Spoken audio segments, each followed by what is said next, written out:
Okay. Better known in the Philippines. 1-3, yeah, it's like what I said. Ito. Recap. 1,000 and sponsor relation from property members. Pastor. Di ba napakasarap sana kung each member, ilang member po dito sa church mo? 60 to 70. Di ba napakaganda? Kung each member mag-donate ng kahit 1-3 man lang para magkaroon ng sustainable income ang church. Ano lang naman ng 1,000 pesos? Hello? Para kung hello? Para commander, no? Hindi, sa totoo lang kung minsan, di ba? Ang Lord na nagagalit, hindi lang ganyan, no? Ang Lord, hindi lang, hello? Hindi ganon. Tinatapik ka, binibigyan ka talaga ng flag, binibigyan ka ng, ano? Di ba? Di ba mga problems? Hindi nyo ba alam yung mga pangyayari sa atin? It's a wake-up call.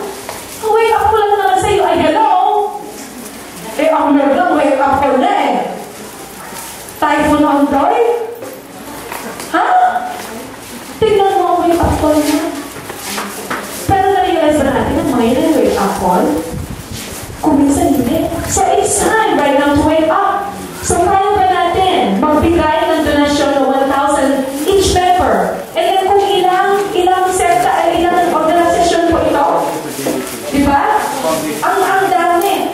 How much more din po kung mismo kayo at mag-invest din ng pansarili ninyo? Kahit 1, 3, 2, 3, 3, 4, 5, 4 piece a month? Hindi nyo ba kaya yun? In order to have a successful life, ay sinasabi ko nila, the secrets to be successful. Di ba? Kasi hindi lang pera yan, kundi yung pamamaraan kung bakit mo na-change yung buhay mo, kung bakit mo na-change ang environment mo, kung bakit mo na-change ang ibang iba, ang makikita natin dito sa mundo. That is well already. Yan ang kayamanan sinasabi kung walang pera. Pero of course, ang pera nakakatulong. Di ba? Oh, alright. Okay, so, I'm sure naiintindihan na naman po natin kung ano yung simple explanation. Pero pakinggan naman po. Parang yung But anyway, before I forget, like when I was discussing with Mr. Johnny a while ago, because Johnny is actually one of my inspirations. Kasi si Johnny po ay isang motivational speaker, and of course, he's also one of the best lecturers in Norway. So, he's going to give you some advice or whatever people that he can share na para naman po pagdagdag dito sa naging presentation for you guys today. Yes, no, actually it's different. It's actually different, in a different way. So if you have more questions po, makikita nyo na po dyan. Go to the website, go to www.effortlessinvestment.com, and Johnny can give you some other ideas kung paano po natin ang kalagay ito. Okay? Thank you. We're going to take about 50 minutes break so you can chat to each other about this here. And then we're going to give you a short presentation on each meet, even short-term only, not only long-term only on this. So you can make money very quickly. But I have a system that is totally professional, and it's really interesting system, and it takes very short time to explain to you. Okay? So 50 minutes you relax, and then I take a short presentation, so you can go back after that. Okay? So you be home before 5, okay? You know that. Okay, thank you very much, Mr. Johnny. Nakita niyo po yung mga pinili ng na ito po. This is a sample form na nakalagay po dito kung anong organisasyon nyo, kung ano po yung pangalan po ng organization nyo, amount donated, kung yun po ay para sa church, dito, sa church nyo, o sa organisasyon nyo. So, ilalagay ko lang po, para alam ko po kung saan ilalagay yung saan papangalan nyo po ngayon. And then, of course, kung magkano po yung amount ibigay nyo. And then, or, number of trees to buy. Kung gusto nyo pong i-start na rin, just like what I said, you better sabantalahin dahil you're still on the bracket of year 2010, and now is December 15. We only have 15 days left. Di po ba? Para take advantage of that offer, the 15% profit starting from the 5th to the 19th year. And of course, last thing is to address the properties and everything right there. Email and comment numbers ko, contact numbers, and website. Plus yung brochure, nandiyan na lahat. Self-explanatory yun.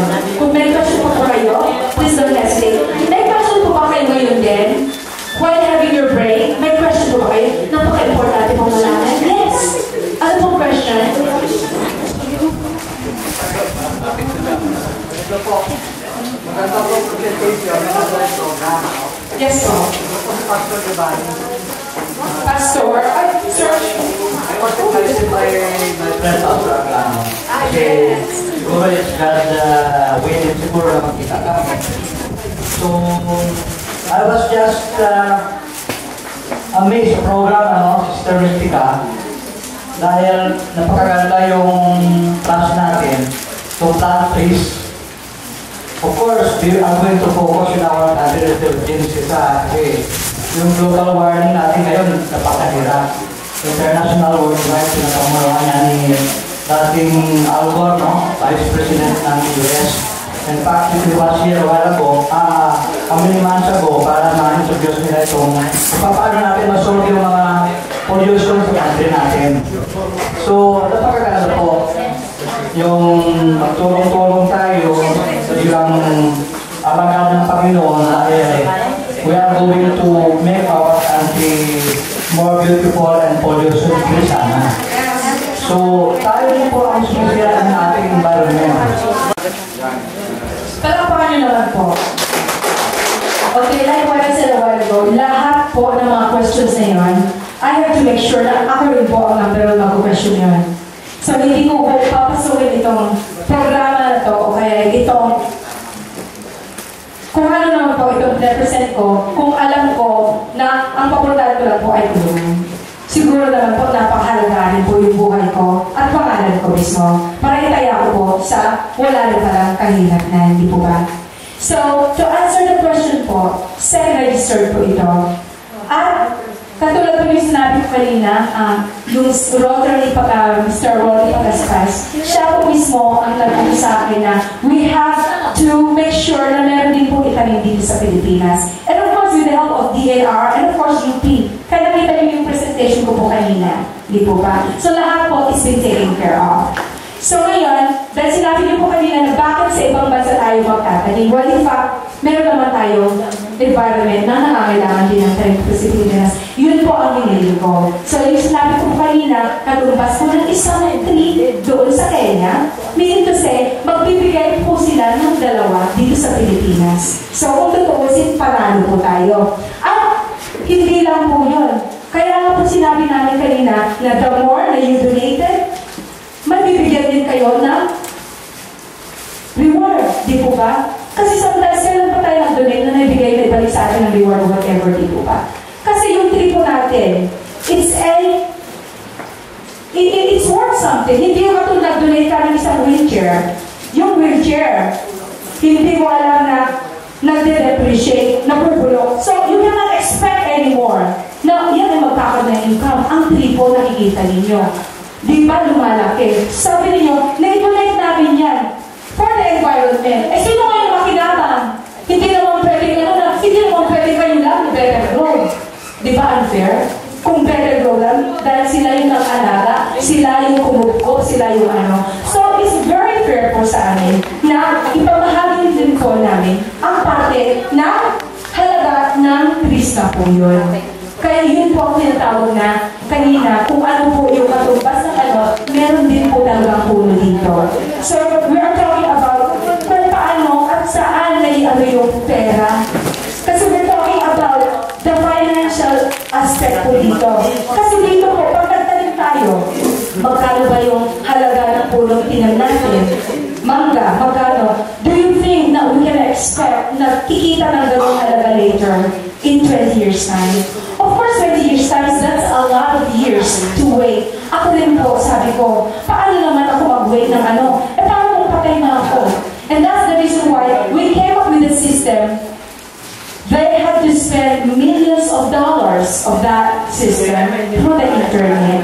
Na pag mismo, oras mismo na naibigay natin yung password and aid code, kayo lang po ang pwede maka-access nun.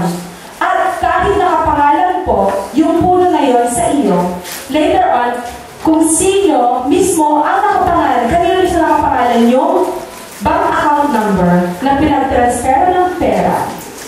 It's either yung anak nyo, asawa nyo, o kung sinong mahal nyo sa buhay, yun po ang magiging beneficiary. So, hindi po natin isipin na, naku, baka mamaya, aabot pa kayo kung 20 years time. Hindi po. So, pag naibigay po sa inyo yung 8 code and the password, meaning, kayo lang po ang may-ari nun. Hindi nyo po pwedeng ipamigay kahit sino. You have to have at least one person para kung ano pong nangyari sa inyo, siya po mismo ang mag-a-access. Di po ba? Parang, yun ay napaka-important, napaka-lang. That's your own possession eh. That's your own wealth. So, kailangan talagang pangalagahan mo. Yun po mismo. Pero, thank you very much. Kasi, tanong ko rin po yun. Kung hindi ko rin po natanong yung gano'n noon, I'm not sure na I am involved in this also. Kaya, katulad po ng sinabi ko sa inyo, in any question, meron po tayong answers niyan. Kung hindi po kayo satisfied kung anong answers ko, you have bettergrowforestry.com. Mismo sila po mismo, ang in-charge, sila po mismo, ang mga bosses, sila po mismo ang magbibigay sa inyo ng right answers. Okay? Sister, ano yung sabi mo kanina? You have a question?